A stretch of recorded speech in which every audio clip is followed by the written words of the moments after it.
Hello दोस्तों, अस्सलाम वालेकुम। Welcome to our channel Fanta reaction. दोस्तों, मेरा नाम अली हैदर है। मेरा नाम वकार है। मेरा नाम अली रज़ा। आज हम तीनों मिलकर यारो खान सर की कारगिल वार देखेंगे। मतलब खान सर वो आदमी है ना जिनको सुनकर जो पाकिस्तानी है ना उनको थोड़ा बहुत बुरा फील होगा, क्योंकि खान सर का तरीका ऐसा है।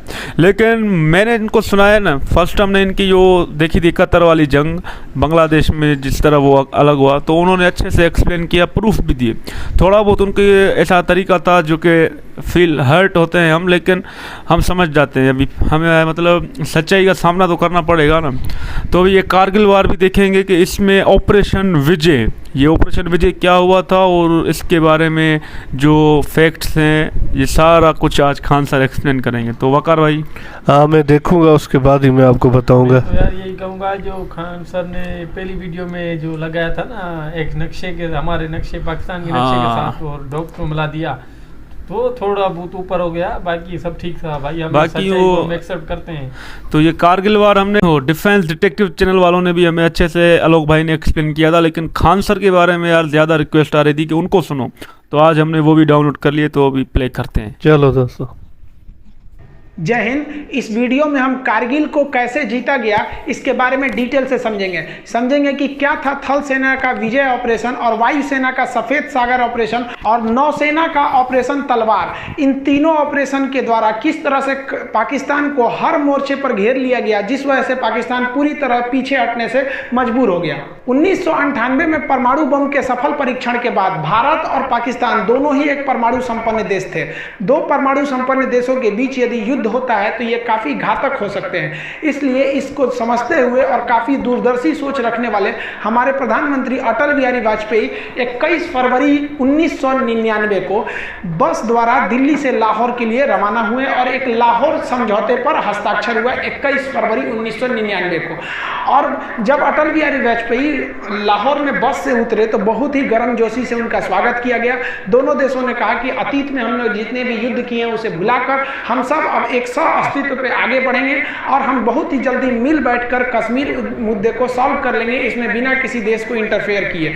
अटल बिहारी वाजपेयी को 21 तोपों की सलामी दी गई, लेकिन कोई भी हिंदुस्तानी ये नहीं जान रहा था कि ये 21 तोपों की जो सलामी दी जा रही है भारत के प्रधानमंत्री के सम्मान में, ठीक 3 महीने बाद यानी मई में यही तोपें भारतीय सैनिकों के सीने पर गिरेंगी। लाहौर में जब हमारे प्रधानमंत्री अटल बिहारी वाजपेयी थे तो उस समय पाकिस्तान के जनरल परवेज मुशर्रफ ये कह रहे थे कि हम उन्हें सैल्यूट नहीं करेंगे। भाई मत करिए ना, तुम्हारे सैल्यूट के हम लोग भूखे हैं। लेकिन ये जो था, ये आदमी इतना बड़का, ये इसको तो इसी के देश में फांसी की सजा हुई है। इसने खुद अपने प्रधानमंत्री नवाज शरीफ का तख्ता पलट करके खुद राष्ट्रपति बन गया था वहां पे। तो ये इसने क्या किया, एक प्लान बनाया, ऑपरेशन बद्र, अल बद्र प्लान बनाया। और इसमें ना कई जनरल थे, 4-5 लोग, यही लोग मेन थे।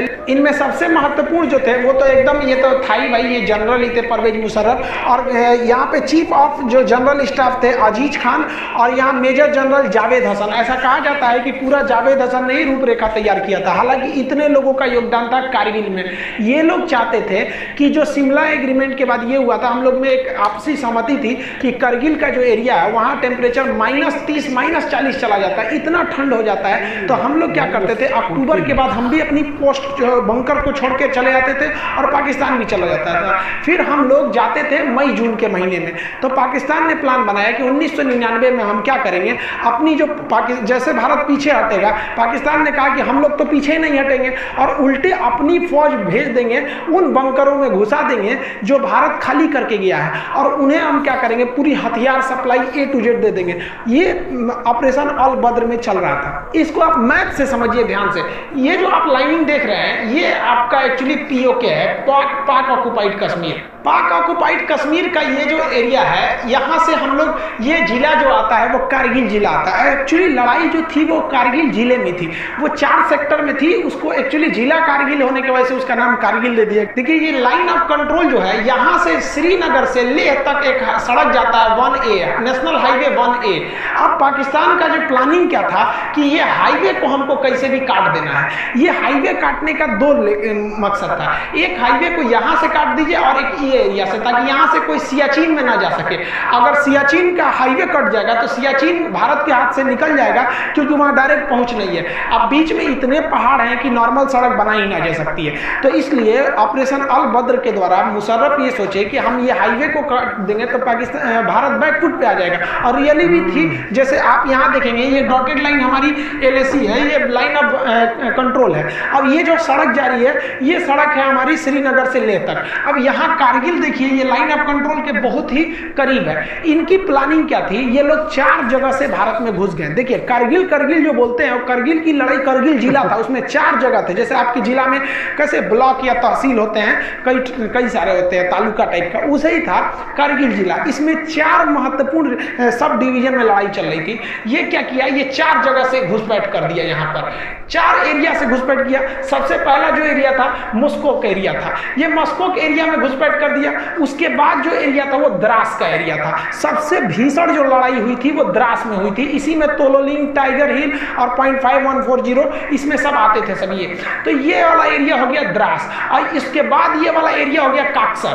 काक्सर का एरिया जो था वो एक्चुअली बैकअप के लिए इन लोगों ने यूज किया था। और काक्सर के बाद ये बटालिक एरिया, बटालिक सबसे लास्ट में था। अब आप बताइए बटालिक क्यों किया गया था, क्योंकि बटालिक पे अगर कब्जा हो जाएगा तो हम सियाचिन नहीं जा पाएंगे। तो आप देख रहे हैं ना ये चारों पॉइंट एक्चुअली कारगिल में आ रहे थे, इसलिए इसको नाम दे दिया गया कारगिल का युद्ध। लेकिन कारगिल का युद्ध में जो सबसे भीषण एरिया जब युद्ध हुआ था वो था द्रास में। तो अब हम लोग एक एक करके समझते हैं कि आखिर ये लड़ाइयाँ कैसे कैसे हुई थी। देखिए ये पहाड़ी एरिया है, यहाँ इंडस्ट्रीज नहीं है, यहाँ पर पशुपालन ज़्यादा होता है। तो एक याक पहाड़ी जीव होते हैं, पहाड़ी पशु है, तो याक चरा रहे थे लोग। तो ये तासी दयाल नाम के एक व्यक्ति का याक खो गया था, वो उसे ढूंढने गया और दूरबीन में देखा तो उसको दिखाई दिया कि कुछ लोग पत्थर को खोद रहे हैं और वहाँ छुपने की जगह बना रहे हैं, बंकर बना रहे हैं। और वो दाढ़ी वगैरह रखे तो समझ गया कि भाई ये पाकिस्तानी है। ये भागा आया, आर्मी को बताया कि भाई वहाँ ऐसी ऐसी घुसपैठ हो रही है। तो आर्मी ने देखा तो भाई आर्मी को भी हलचल दिखाई दी, हेलीकॉप्टर से सर्वे लिखा गया तो भारत को भी पता चला कि भाई यहाँ पे घुसपैठ है। तो इसके लिए पेट्रोलिंग पार्टी, पेट्रोलिंग मतलब होता है जांच के लिए, पेट्रोलिंग पार्टी भेजी गई 5 मई को। 5 मई को भेजा गया पेट्रोलिंग पार्टी में 4 से 5 जवानों को वहां पर घुसपैठी। चारों से एक्चुअली पहाड़ पे आप चढ़ रहे होते हैं, वहां पहले से वो छुप के बैठे होते हैं, तो वो आराम से आपके ऊपर शूट कर सकते हैं। हमारे सैनिकों को उन लोगों ने मार दिया, हमारे सैनिक शहीद हो गए। इसके बाद जो हुआ वो एकदम भयानक हो गया। ये 9 मई को सीधा हमारा कारगिल के जिला पर, अब जैसे कारगिल का कई एरिया है, जैसे मस्कोक है, द्रास है, बटालिक है, काक्सर है, तो ये 4-5 अलग है, छोटे छोटे डिवीजन है, लेकिन एकदम मेन जिला पे ही कारगिल जिला में आके पाकिस्तानी आर्मी का एक तोप का गोला गिरा और भारत का जो एमुनेशन डिपो था जहां गोला बारूद रखा था पूरा वही उड़ा दिया। और एक झटके में भारत को 127 करोड़ का लॉस हो गया। इन सब के होने के बाद भारत को लग रहा था कि ये मामूली घुसपैठी आतंकवादी है, लेकिन धीरे धीरे पूरी तरह से साफ होने लगा कि आतंकवादी नहीं है। आतंकवादियों के पीछे पाकिस्तानी पिल्ले बैठे हुए हैं, उनकी नॉर्दर्न लाइट इन्फेंट्री के जवान बैठे थे। उनके अंदर इतना तो कलेजा नहीं है कि सामने सामने लड़े। अरे साले मर्द की औलाद हो तो सीधा बोले रहते ना कि मत लौटो। हम लोग जब लौट गए थे ठंड में तो तुम आके वहां बैठ गए थे और उसके बाद वीर बन रहे। देखिए एक्चुअली क्या होता है कि जब आप हमला करने जाते हैं तो माना जाता है कि आपकी फौज 3 गुनी होनी चाहिए क्योंकि दुश्मन पहले से बैठा है। लेकिन पहाड़ी लड़ाई में ऐसा माना जाता है कि नहीं, आपको 9 गुना लॉस होगा। एक तो आप चढ़ेंगे, आपको चढ़ाई में दौड़ नहीं सकते हैं खाली मैदान की तरह, और वो आराम से बैठा हुआ है पहाड़ में, हल्का सा एक मौका कर लेगा, बंदूक निकाल लेगा, आपको दिखेगा नहीं कहां से गोली आ रही है। अब भारत के सामने यही बड़ी समस्या थी, कैसे कैसे हमला किया जाएगा। तो ये टोटल का एरिया देखिए कारगिल है, तो इसमें हम लोग जो देख रहे थे ये वाला एरिया जो है मस्कोक है, इसके बाद ये द्रास है। तो मेन जो झमेला था वो द्रास में था, क्योंकि द्रास जो है हाईवे के एकदम करीब में भी करीब का एरिया था और यहाँ की जो पहाड़ियाँ थी वो काफी ऊंची थी, जिससे कि नेशनल हाईवे नंबर 1 पर कौन जा रहा आराम से देखा जा सकता था। पाकिस्तान इतना डोमिनेंस कर लिया था कि नेशनल हाईवे नंबर 1 पर आप एक स्कूटर नहीं ले जा सकते थे बिना उनके हिसाब से, क्योंकि वो आराम से गोली मार सकते थे, सर पे गोली मारते थे एकदम टिप के वो सब। तो भारत को यहाँ पे बहुत बड़ा डिसएडवांटेज था, ये भारत की इंटेलिजेंस फेलियर थी, ये पूरी तरह से आके इन पहाड़ियों पर बैठ गए। अब ये जो आपका द्रास का एरिया दिख रहा है, ये भले इतना छोटा यहाँ दिख रहा है, अब ये देखिए पूरा का पूरा एरिया द्रास है। अब भारत ने अपनी थल सेना का ऑपरेशन विजय चालू किया 19 मई को, ऑफिशियली इसी दिन से युद्ध स्टार्ट हो गई। अब हम लोगों ने कहा कि भैया एक टुकड़ी द्रास में भेजते हैं, कुछ यहाँ पे मॉस्को के एरिया में, यहाँ पे काक्सर में, और ये वाला एरिया जो आपका बटालिक है यहाँ पे भी भेजते हैं। भीषण लड़ाई हो गई आपकी द्रास में, चूंकि द्रास का एरिया बहुत ऊंचा पे था। अब यहाँ 3-4 ऐसे जगह थे जहाँ पे कब्जा करना जरूरी था, जैसे तोलोलिंग हो गया, टाइगर हिल हो गया, पॉइंट मतलब देखिए यहाँ पे बहुत छोटे छोटे पहाड़ी भी हैं सब लाइन से, तो इसका अलग अलग नाम ना देके सेना के मानचित्र में उसका नाम दे दिया गया पॉइंट 5140, और एक और पॉइंट है पॉइंट 4590। ऐसे कई ठो पहाड़ियां हैं सब, और ये पूरा मिला देते हैं ना तो ये एरिया बनता है द्रास। अब इस द्रास के एरिया में युद्ध करना बड़ी भयानक था। इधर तोलोलिंग थी, तोलोलिंग के बाद यहाँ पर आपका मम था, फिर पॉइंट 5140 था। ऐसे करते करते इस एरिया तक पूरा जीत लेंगे तो लास्ट में पड़ता था टाइगर हिल। टाइगर हिल बहुत ही ज्यादा हाइट पर था और इन सब पे पाकिस्तानी बैठे हुए थे सब, इतना भीषण एरिया में ये लोग आकर बैठ गए थे। अब भारत को नीचे से जाना था इस एरिया में। जनरल परवेज मुशर्रफ के प्लान के हिसाब से उन लोगों ने भारत के 140 पोस्ट पर कब्जा कर लिया था, बंकर बना लिए थे, और हर पोस्ट में उन्होंने भारी मात्रा में heavy machine gun, mortar, artillery, पीछे से तोप का support, stinger, surface to air missile, हर तरह के मिसाइलों से लैस थे, और वो लगभग 1500 की संख्या में थे। समस्या ये थी कि यही नहीं समझ में आ रहा था कि वो हमला कहां से कर रहे हैं। ये द्रास का सेक्टर अगर आप देख रहे हैं तो ये वाला जो एरिया है वो टाइगर हिल है, ये सबसे हाइट पे था इस एरिया में टाइगर हिल। लेकिन इसके इधर कई तो पॉइंट 5140 थी, यहाँ पर आपने सुना होगा विक्रम बत्रा, दिल मांगे मोर। तो ये लोग इस एरिया में ना जो हमारे राजपूताना राइफल थी, ग्रेनेडियर थी, जम्मू कश्मीर राइफल थे, जाट रेजिमेंट के सैनिक थे, गोरखा थे, कई सारे पूरी भारत के हर एरिया से फौज को लगाया गया था। तो यहाँ पर बेसिकली ग्रेनेडियर थे, राजपूत राइफल थे और जम्मू कश्मीर राइफल के जवान थे। तो ये इस एरिया से गए, पहले ये लोग यहाँ से गए, तोलोलिंग पे कब्जा किया, तोलोलिंग के बाद कई छोटे छोटे पॉइंट पर कब्जा किया, तोलोलिंग के बाद सेकेंड हाइट पे जा था पॉइंट 5141 था, यहाँ कब्जा किया गया।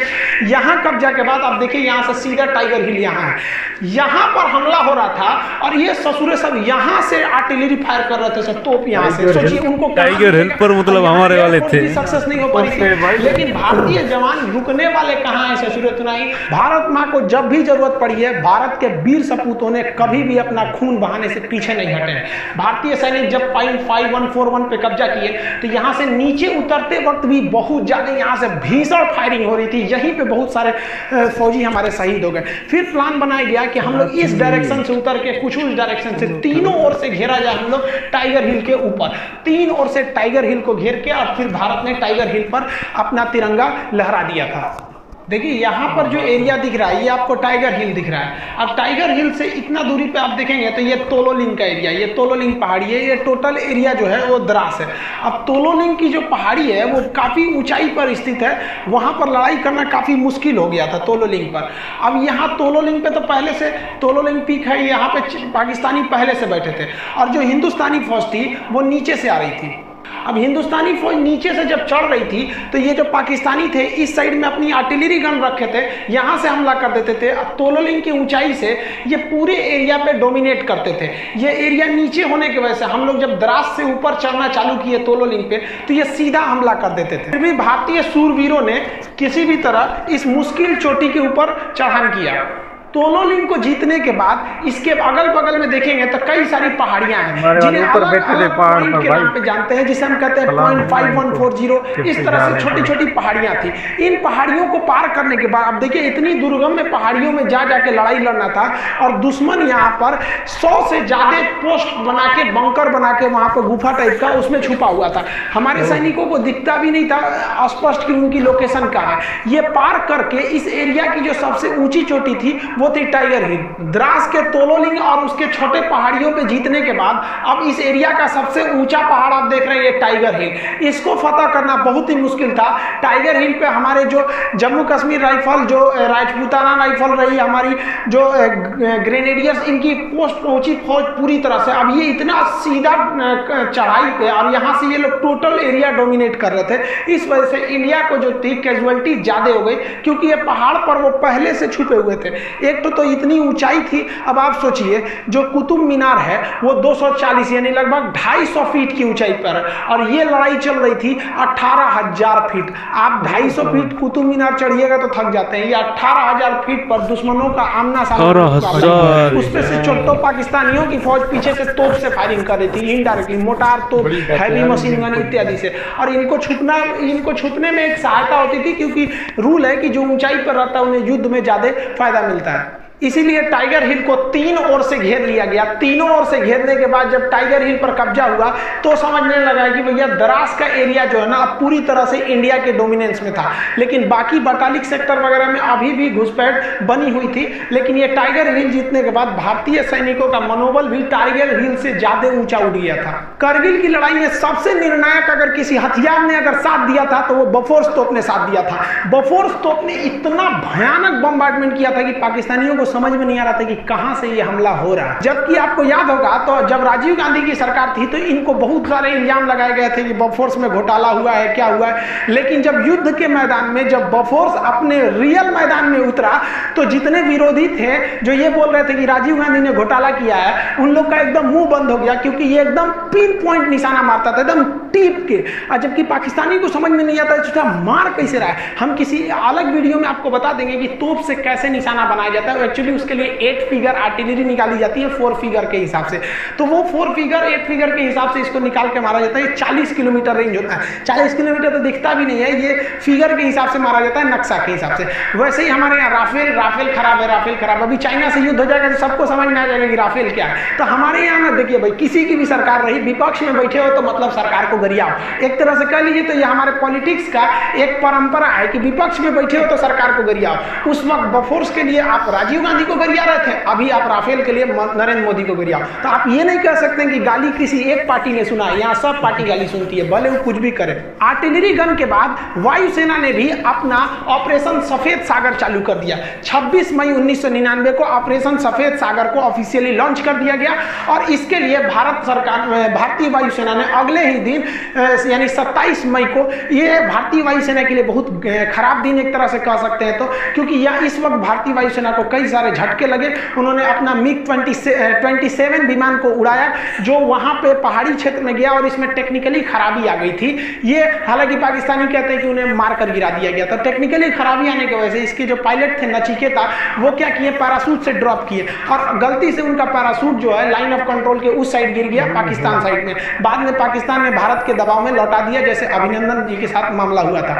लेकिन तब तक ये तो बात का मैटर है कि जब लौटाया था, लेकिन उस वक्त तो अच्छी कुछ बात है, पता ही नहीं चल रही थी 27 मई को भी कहाँ गए, इनका कोई रडार बड़ी से प्यारी सिग्नल बात है जो हो गया था। तो वापस कर देते हैं दूसरे को। मिग 21 लेके अजय अहलुवालिया साहब गए थे सर्च करने के लिए। तो ये काफी लो हाइट से उड़ान भर रहे थे क्योंकि इनको खोजना था अपने साथी नचिकेता का विमान। लेकिन इन्हीं पर पाकिस्तानियों ने स्टिंगर मिसाइल से हमला कर दिया। अब सोचिए किसी आतंकवादी के पास मिसाइल होता है, स्टिंगर मिसाइल। ये चोट्टा पाकिस्तानी था, दुनिया में कह रहा है कि मतलब हमारी फौज नहीं है। अरे हिजड़ों कहीं के तुम्हारी फौज नहीं है। एक तो लड़का हमारे वीडियो पे कमेंट किया कि दुनिया का सबसे बड़ा आतंकवादी देश भारत है। इस पाकिस्तानी ऐसा कमेंट करता, हमको तो हंसी ही नहीं छूट कर, हम रिप्लाई कौन जी करे, चोट्टा कहीं का, तू सबसे बड़का है हम लोग को बोल रहा है।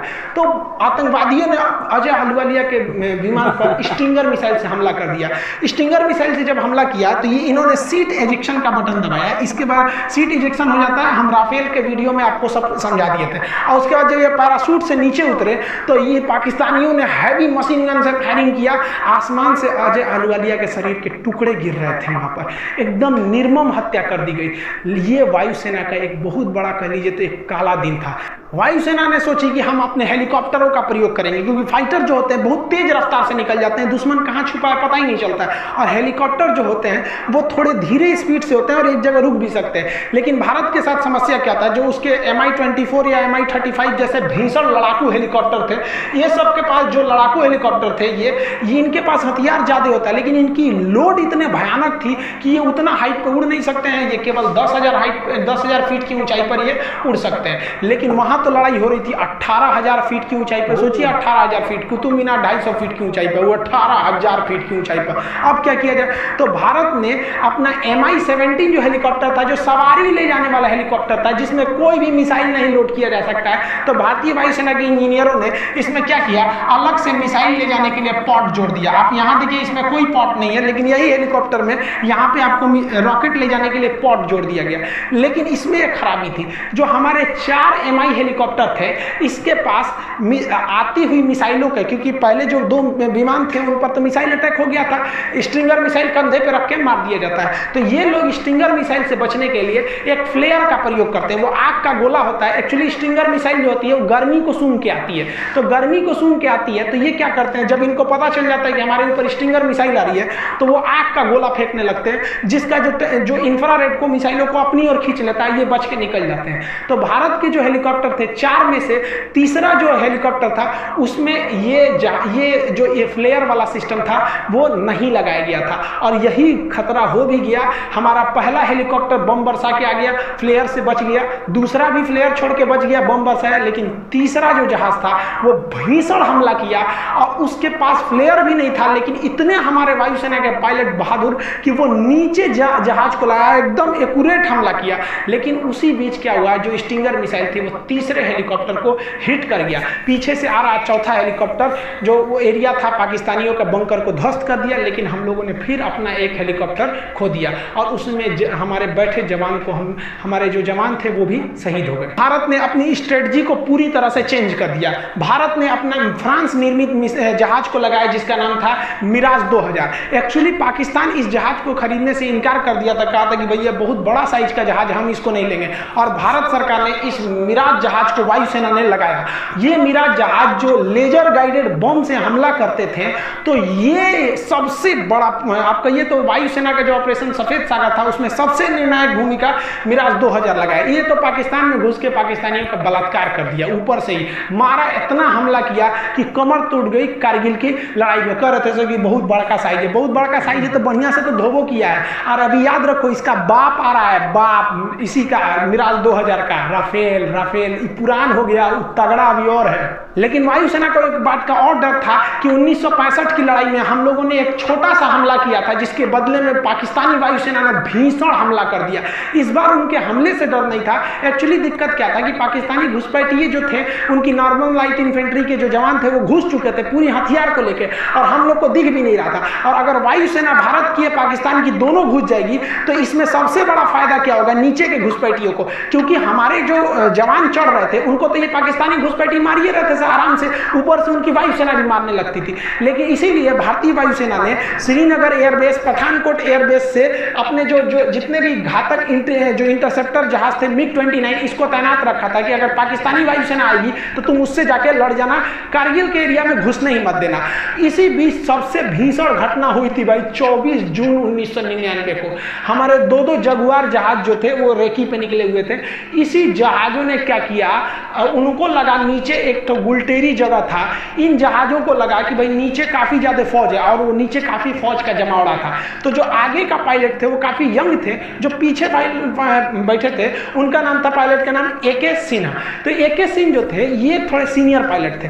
तो ये आगे वाला जो पायलट था वो गुलटेरी में जो फौज खड़ी थी, उनका बहुत बड़ा कैंप था नीचे, पाकिस्तानी बहुत बड़ी फौज में खड़े थे, उन पर मिसाइल लॉक कर लिया। और आपको हम वीडियो में बता चुके हैं राफेल वाले में कि एक बार मिसाइल लॉक हो गया ना तो आप बच नहीं सकते, वो मिसाइल खोज के मार देगी आपको। तो ये ग्राउंड पे एकदम लॉक कर लिया, और इन्होंने पूछा अपने सीनियर से कि हमने लॉक कर लिया है बहुत बड़े अड्डा को, कि हम इसे उड़ाने जा रहे हैं। तो उन्होंने कहा कि रुक जा, एक बात बता, तुम उस साइड पाकिस्तान में हो, घुस गए हो कि इंडिया में ही हो? तो ये कहे कि हम तो पाकिस्तान वाले एरिया में घुस गए। कहा कि मत मारो, क्योंकि इस दिल्ली का सीधा आदेश है कि आप पाकिस्तान के एरिया में हमला नहीं कर सकते। ये बहुत अच्छा डिसीजन था, क्योंकि 1 साल पहले हम लोगों ने 1998 में परमाणु बम फोड़ा था, पूरी दुनिया हमारे खिलाफ थे, जैसे अभी ईरान के खिलाफ है, उस समय हमारे खिलाफ थी। और अगर हम लोग पाकिस्तान में घुस के मार देते तो ये तो एक तरह का ये तो ओपन युद्ध हो जाता। और अपने एरिया में मार रहे हैं तो पूरी दुनिया हमारा साथ देगी कि भैया हम अपने एरिया में आतंकवादियों को मार रहे हैं, तो कहीं उधर मत मारो। और आपको जानकर ताज्जुब होगा, जहां ये पायलट मिसाइल लॉक किया था नहीं, हमारा एयरफोर्स का ही पायलट हुआ, एकदम नौछड़िया भी यंग था, जन्मे करते हिंदुस्तान के यंग लड़का लड़े में कितना आगे। और किस्मत अच्छा था, नवाज शरीफ उनके प्रधानमंत्री और उनके थल सेना अध्यक्ष परवेज मुशर्रफ, ये लोग उसी कैंपों में थे। सोचिए अगर सीनियर मना नहीं किया रहता तो जूनियर तो धो दिया रहता। अब आप याद समझिए थोड़ा, एक छोटा सा देश था ऑस्ट्रिया जिसके राष्ट्र यानी राजकुमार की हत्या कर दी गई, उस हत्या की वजह से प्रथम विश्व युद्ध चालू हो गया। वही हाल था यहाँ, एक परमाणु संपन्न वाला दूसरे देश के परमाणु संपन्न के सेना अध्यक्ष को मार देने से कुछ खास बवाल नहीं होता है, क्योंकि अच्छा हुआ तो वो बम है ना उसने नहीं फोड़ा, बवाल हो जाता है, तो भयंकर बवाल, वरना तो ये युद्ध बड़ा हो जाता। समझ में नहीं आता। ये बहुत अच्छा हुआ, एक तरह से हम तो करते थे कि मारिए दिया रहता तो हो जाता, क्या हो जाता भाई, ज्यादा से ज्यादा और युद्ध लड़ते नहीं लड़े हैं 71 में 65 में 84 में, एक और लड़ते से क्या कर लेता पाकिस्तान। यहाँ पे ऊंट के मूतने से रेगिस्तान में बाढ़ थोड़े आता है, क्या कर लेंगे, इनके औकाते कितना। ये सब तो चल ही रहा था, नेवी ने और अत्याचार कर दिया, नेवी ने अपना ऑपरेशन तलवार चालू कर दिया। ऑपरेशन तलवार के तहत भारतीय नेवी ने पाकिस्तान की ओर एंट्री मार दी, और यहाँ पर जो हमारे नेवल वेस्टर्न नेवल कमांड था और साउदर्न नेवल कमांड था, ये भी घुस गया अरब सागर में, और अरब सागर में घुसकर पाकिस्तान का पूरी तरह से नेवल ब्लॉकेज लगा दिया। भारतीय वायुसेना के पूरे युद्धक जहाज घुस गए सब वहां पर, और नेवल ब्लॉकेज लगा दिया। भारतीय नौसेना ने ऐसे मिसाइल मारा, जो पाकिस्तानी जहाज थे उनके बगल में मिसाइल जानबूझ के मारता था, जो उनके मर्चेंट वाले जहाज थे, जो उनका पेट्रोलियम लाने वाला था, सारा जहाज उधर ही रुक गया कि ना हम ना जाएंगे, नेवी उधर मार रही है। पूरी तरह से पाकिस्तान का इतना भयानक नेवल ब्लॉकेज था कि पाकिस्तान के पास केवल 6 दिन का पेट्रोलियम बचा था, नहीं तो उसके बाद लोग गाड़ी चलाते, लोग चलाओ ससुरा तुम्हारा पास, इतना भयानक काम किया था। तो नेवी के रोल को भी हमें भूलना नहीं चाहिए। पाकिस्तान जो है वो मदद मांगने के लिए चला गया अमेरिका में। 4 जुलाई को अमेरिका में इंडिपेंडेंस डे के रूप में मनाया जाता है, तो वहाँ क्लिंटन साहब के पास पहुँच गया। एक्चुअली जो पाकिस्तान है ना, पहले अमेरिका का रखेल था, अभी वो चाइना का रखेल बन गया। पहले वो अमेरिका से फसल था, तो अमेरिका से कहा कि सुनिए ना मदद करिए मेरा। अमेरिका के पास गया मदद करने के लिए, तो अमेरिका ने पूछ दिया नवाज शरीफ से, ये बताइए वो नॉर्दर्न इन्फेंट्री आपकी फौज घुसी है कि नहीं घुसी है। कहा कि हमारे फौज घुसी है, और ये चोट्टा घुसा दिया बिना हमने बताइए। देखिए एक्चुअली होता क्या है कि पाकिस्तान में जो सेना होती है ना, प्रधानमंत्री की भी वैल्यू नहीं देती है। कारगिल के लिए 10% जिम्मेदार जो थे वो नवाज शरीफ थे, 90% ई चोट्टा जिम्मेदार था, अपने को बहुत बड़ा का समझता था, सिकंदर द्वितीय चोट्टा, कहीं के फांसी लगतो हो तोरा कुछ दिन में अस्थिर रहो यहाँ पे। तो ये इनको तो पता था, ये तो बेचारा खुद अपने जनरल से डरते थे, जबकि ये इतना बड़का नमक हराम है कि इसको जनरल का पद नवाज शरीफ ने दिया था, जबकि ये सबसे जूनियर था जनरल की लिस्ट में, फिर भी इसको दिया। ये क्या किया, नवाज शरीफ को हटा के अगले साल खुद क्या बन गया, राष्ट्रपति बन गया, हम ही है, बढ़िया से हुआ। ये तो तुम लोग यार अपने देश का नहीं है तो हम लोग का कहाँ से हो जाएगा। तो ये बिल क्लिंटन ने कहा कि सुन नवाज शरीफ, देर चक्कर मत कर यहाँ पे, तो पहले परमाणु बम फोड़ा है तो हम तोरा दिमाग खराब है, तू क्या समझता है, तू गलत काम करेगा हम तोरा साथ देंगे, पूरी दुनिया हमको नहीं थूकेगी, तू अपनी फौज पीछे बुलाओ। तो ये लोग अकेले रूम में बात कर रहे थे, तो बाहर में पाकिस्तानी जो इनके साथ जो गए थे सब चमचा बेलचा, वो कहते कि हाँ नवाज शरीफ हैं, इनको तो अमेरिका वैल्यू देगा, रखेल को तो कोई वैल्यू देता है, मुंह लटका के नीचे आए हैं, अमेरिका वैल्यू नहीं दिया, चलो फौज वापस बुलाओ। तब तक पगला ये चाइना गया था मदद करने कि हमको मदद कीजिए यहाँ पर, तब तक भारतीय जो थे सब टेलीकॉम वाले कुछ इसका बतिया रिकॉर्ड कर लिया सब, और भारत के अटल बिहारी वाजपेयी और यशवंत सिंह जो थे जसवंत सिंह, इन्होंने प्रेस कॉन्फ्रेंस में वो टेप सुना दिया कि इसे सुना चाइना में कह रहा है कि हमारी फौज घुसी हुई है, और यहाँ एक्सेप्ट कर लिया। यानी दुनिया के मैटर पर ये तो चौपट हो गए, लेकिन ये चोट्टा हटने का नाम नहीं ले रहा था, क्योंकि ये चाहता था कि हम चुनाव लड़े यहाँ पर। बताइए हमारी सेना कितनी बेहतरीन रहती है, सर्जिकल स्ट्राइक करके आई तो मोदी जी बोलने लगे कि हमारी सेना की है, हमारी सेना की है, नेता कहने लगे से मारे, लेकिन फौज ने कभी नहीं कहा। बहादुरी यही होती है, भाई बहादुर की पहचान जंग के मैदान में होती है, मीडिया में नहीं होती है, लेकिन ये मानता नहीं था। तो ये सऊदी अरब के राजकुमार जो राजा थे उस समय फहाद, उन्होंने फोन किया इसको कि रे चोट्टा कहीं का तू शांति से रह जाओ मैटर पे, न तो तुरंत हम व्यवस्था कर देंगे। ये खुद अपनी आत्मकथा में लिखा है कि हम तो नवाज शरीफ को टपका दिए रहते अगर ये बीच में नहीं आए रहते। तो सोचिए ये अपने प्रधानमंत्री को टपका रहा था, रे चोट्टा सारा घमासान। ये तो वर्ल्ड लेवल पे डेमोक्रेसी चल रही थी, और उधर भारत की जो फौज ना कह के लेंगे मार रही थी एकदम बढ़िया से, और धो रही थी जब पाकिस्तानियों को ना, तब उन लोग को समझ में आया कि भाई साहब बहुत बुरी फंस गए पाकिस्तान। इनको लग रहा था, ये क्या कह रहे थे कि हमने पाकिस्तान की गर्दन पकड़ ली है। अरे ससुरे तू नहीं, तू का हम लोग का गर्दन पकड़ेगा। बड़ी एक गनीमत मनाओ ना कि जितना हरामीपन तुम लोग करते हो ना, अगर भारत ने एक बार हरामीपन किया ना तो तुम लोग लोग इतिहास में पढ़े जाओगे। एक देश हुआ करता था, पाकिस्तान नाम था। जैसे भारत में कैसे छोटा बच्चा को कहानी सुनाया जाता, चंदा मामा दूर के, वही पाकिस्तान ऐसा था, बाबू बाबू हल्ला मत करो नहीं तो पाकिस्तान की तरह थुराओगे। सोच रहे तू लोग ना पूरी दुनिया में ना मुसलमानों का नाम चौपट किया तुम लोग, तो लोग की वजह से पूरी दुनिया में ना मुसलमानों को गाली दिया जाता है। ये चट्टा क्या करेगा, कहीं जाके बम फोड़ देगा। अरे यार तुमको इतने माँ के दूध में तो इतना गर्मी है ना, तो आओ ना हमारी फौज खड़ी है, काय लिए पीछे से हमला करता है चट्टा कहीं का। तो देखिए इन लोग पे भरोसा करना नहीं चाहिए। 14 जुलाई तक पाकिस्तान के जितने हिजड़े घुसे थे उन सारे हरामियों को भारतीय सेना ने मार दिया। और राजनीतिक रूप से अटल बिहारी वाजपेयी ने घोषणा कर दिया कि पाकिस्तान ने हमारे पीठ पर खंजर मारा था, हम उसके सीने पे गोली मारे। ये देखने में व्यक्ति बूढ़ा था, इनको कम मत समझिएगा। बुढ़ापा में परमाणु परीक्षण करने वाला प्रधानमंत्री हमारे अटल बिहारी वाजपेयी। हम उन खुश नसीबों में से हैं जिन्होंने प्रधानमंत्री के रूप में अटल बिहारी वाजपेयी और उसी समय राष्ट्रपति के रूप में एपीजे अब्दुल कलाम को देखा है। ये नसीब अब किसी को नहीं होगा जो एक साथ इतना योग्य राष्ट्रपति और इतना योग्य प्रधानमंत्री देखने को मिले। अब ये नसीब किसी को नहीं होने वाला है जो दो बड़े नेता इतने योग्य हो जाए। इन्होंने कह दिया 14 जुलाई को कि भैया ये ऑपरेशन हमारा विजय सक्सेस हो गया, लेकिन आर्मी ने कहा कि ना ना भाई सब पे भरोसा करना, ये पाकिस्तानियों पे नहीं।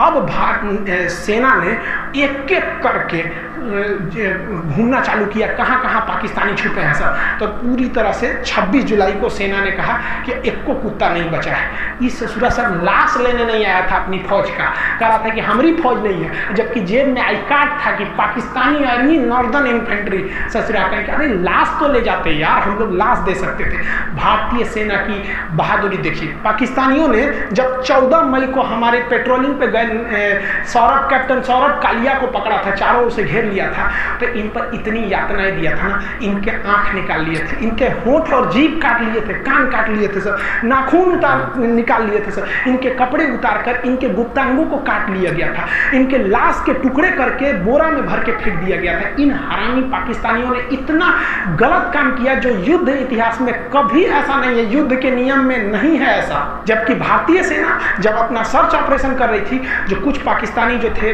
मर गए थे, कुछ घायल थे, जो अपने आखिरी सांसें ले रहे थे, उन्हें इज्जत से पानी पिलाया, उन्हें इज्जत से दफनाया। उन्हें पहले पाकिस्तान को कहा कि आप अपने फौज को ले जाइए, नहीं ले गया तो उन्हें इज्जत से दफनाया गया था। ये फर्क होता है एक जानवर और एक इंसान में। हम सबको ये फर्क बना के रखना होगा, तभी अलग पहचान है। हम जब भी हिंदुस्तानी अगर विदेश में जाते हैं तो इज्जत के नज़र से देखे जाते हैं, और ये पाकिस्तानी जब भी जाएंगे सबके नज़र से देखा जाएगा। 4 बार सिक्योरिटी जांच होगा कि चोट्टा बम लेके तो नहीं आया। ये इंसानियत बरकरार रखने रहना है। दुश्मनी के आड़ में हमें पाकिस्तान से बेहतर बनना है, न कि पाकिस्तान से खराब बनना है। ये इंसानियत हमारी सेना की बरकरार रहनी चाहिए जो उनके अंदर कूट कूट के भरा है। इस लड़ाई में घाटा क्या हुआ, पाकिस्तान के कई सैनिक मारे गए, अमेरिका से उनका रिश्ता खराब हुआ, पूरी दुनिया का पाकिस्तान के ऊपर से फेथ खत्म हुआ, पूरी दुनिया को लग गया कि ये जम्मू कश्मीर और सियाचिन पर रास्ता रोकना चाहते थे, तो क्या रोकेगा हम लोग का। इन लोग की डिप्लोमेसी फेलियर हो गई, और सबसे बड़ा जो घाटा लगा इन लोग को, वो इनके आर्मी में कोऑर्डिनेशन ही नहीं था। इनके वायुसेना को पता ही नहीं था, नौसेना को पता नहीं था कि कारगिल में युद्ध होने वाला है। ये तो ससुरा बस इसका मन बड़ा ही था, ये कर दिया।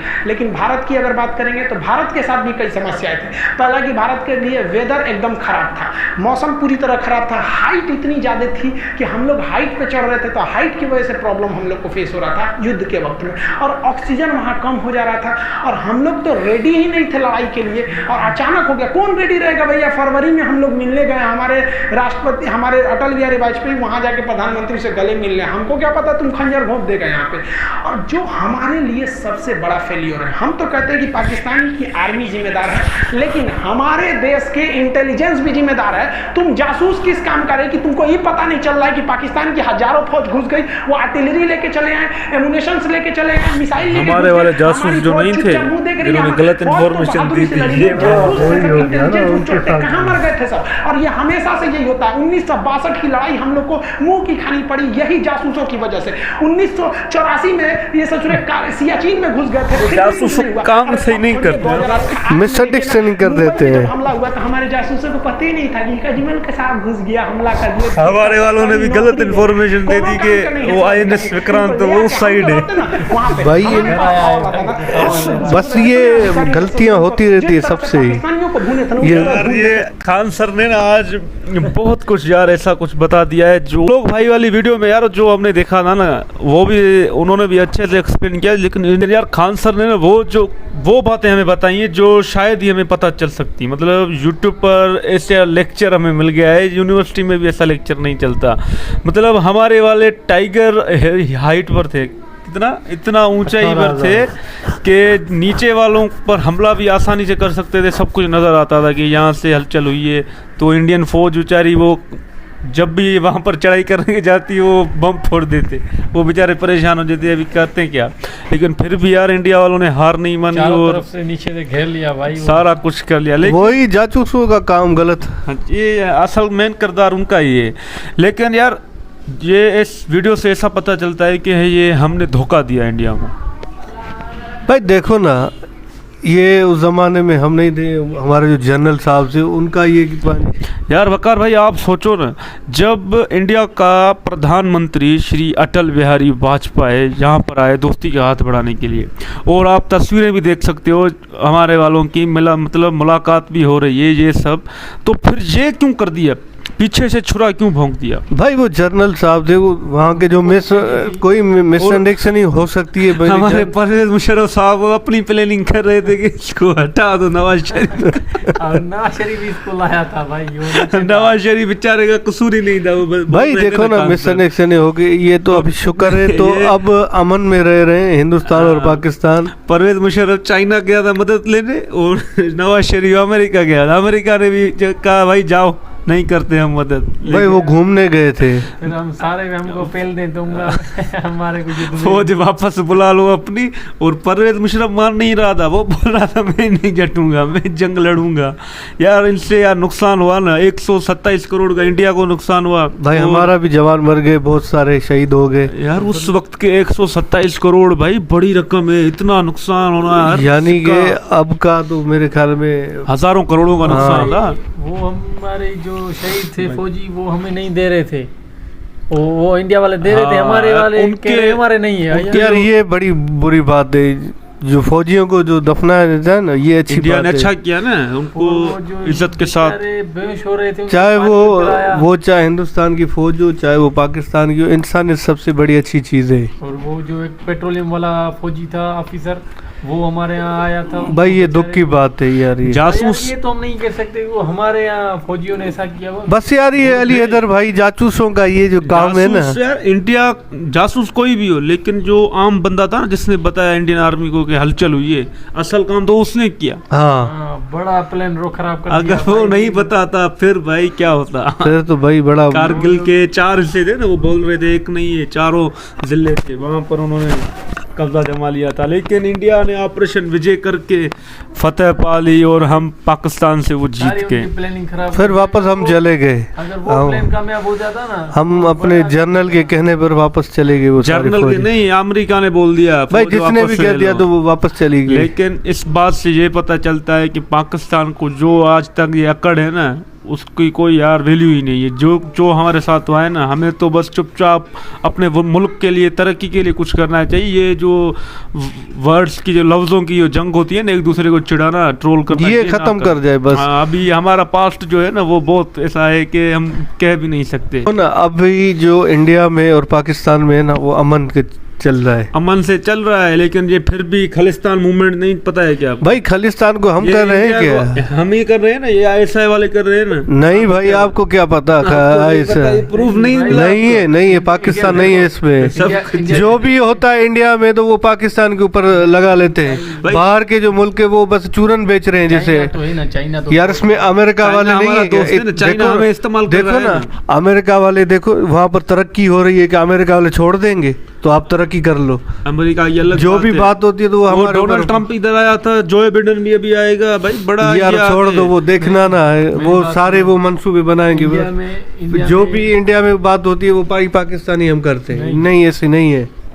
हमारे पास टाइम ही नहीं है खुद। वालों अमेरिका वालों हमारे यहाँ तो कराते हैं ना। नहीं भाई, आपको क्या पता। असल हम है ना, वो नहीं है बाबा, इस्तेमाल कर रहा है, पहले नहीं है। श्रीलंका को इस्तेमाल करके छोड़ दिया, अभी नहीं, पाकिस्तान ऐसी बात ही नहीं ये है। सारे प्रूफ है। जनरल मुशर्रफ हम क्यों लड़ रहे हैं आपस में भाई? हमें ये पता चल रहा है ना, ये प्रूफ मिल रहा है ना, तो हमें सोचना चाहिए और इस बात पे हमें बेस करनी चाहिए। भाई मुझे दुख इस बात का है, जो भी इंडिया का मामला होता है वो लपेट लेते हैं हमारे ऊपर, पाकिस्तान कर रहे तो हैं। ये जैश ए मोहम्मद के जो हाफिज सईद वाले जो लीडर है, जो भाई बड़ी-बड़ी दाढ़ियां हैं, भाई वो यहाँ हमारे यहाँ कहाँ है? ये वो इधर ही है, नहीं है यहाँ पर भाई, खाते- नहीं। इनको जेल में डालते हैं, फिर छोड़ देते हैं, दुनिया को दिखाते हैं कि हमने इनको पकड़ लिया। लेकिन फिर क्या होता है, FATF से जब हमने हमारा नाम निकाल दिया कि पाकिस्तान अभी अच्छा काम कर रहा है और टेररिस्ट के खिलाफ है, लेकिन जब हमारा नाम हट गया तो हमने उनको वापस आता नहीं भाई, ऐसी बात ही नहीं है हमारे यहाँ, आप नहीं। न्यूज देखो पता आप चलेगा। कहते हो इंडिया और पाकिस्तान में अमन अमान है, हम्म।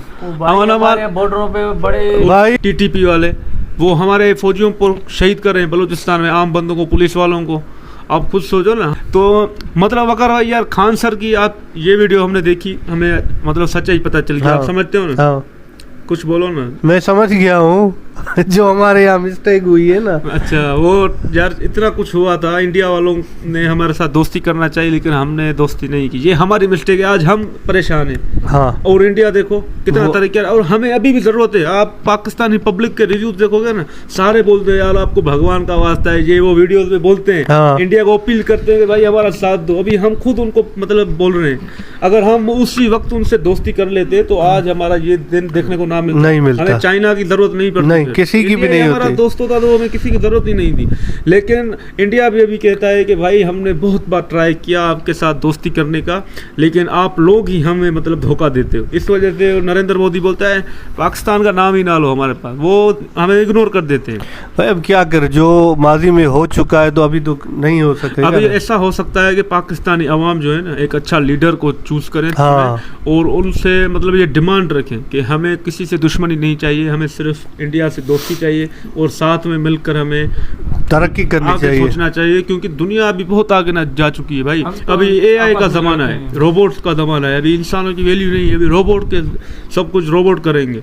तो हमें ऐसा करना चाहिए कि जिससे इंसानियत का फायदा हो, हमारे एशिया जो है ना हाँ। कॉन्टिनेंट, हमारे लोगों का फायदा हो। बाकी इसे लड़ बस झगड़ यार कर- कोई लीडर हमारे यहाँ भी कोई ऐसा आए ना, हम तो दुआ करते हैं खुदा से तो ऐसा कोई लीडर हमें मिल हाँ। जाए। तो दोस्तों ये थी आज की वीडियो। खान सर को सुनकर बहुत अच्छा लगा। खान सर ऐसी थोड़ी बहुत यार वो ऐसा मतलब आ जाते हैं, से थोड़ा बहुत हमें भाई मतलब जज्बाती में वो जज्बात कंट्रोल नहीं होते उनसे, तो वो ऐसी बातें कर जाते हैं ना, ऐसी नहीं कर। बाकी जो ऐसी बातें लेक्चर देते हैं ना, ये सब ऐसे कंटिन्यू रखें, बस थोड़ा जो है ना उसको कंट्रोल कर ले तो वो आप कड़वाईपन समझ सकते हो। सच्चाई को एक्सेप्ट करते हैं, पर हाँ। थोड़ा खान सर का लफ्जों का हमें भाई तीर लगते हैं। हाँ, तो इस वीडियो को लाइक करें, शेयर करें, और चैनल को सब्सक्राइब करें, करें। क्योंकि इस वीडियो पर इस चैनल पर बहुत सारी वीडियो इंटरेस्टिंग आपको मिलेंगी। Thank you.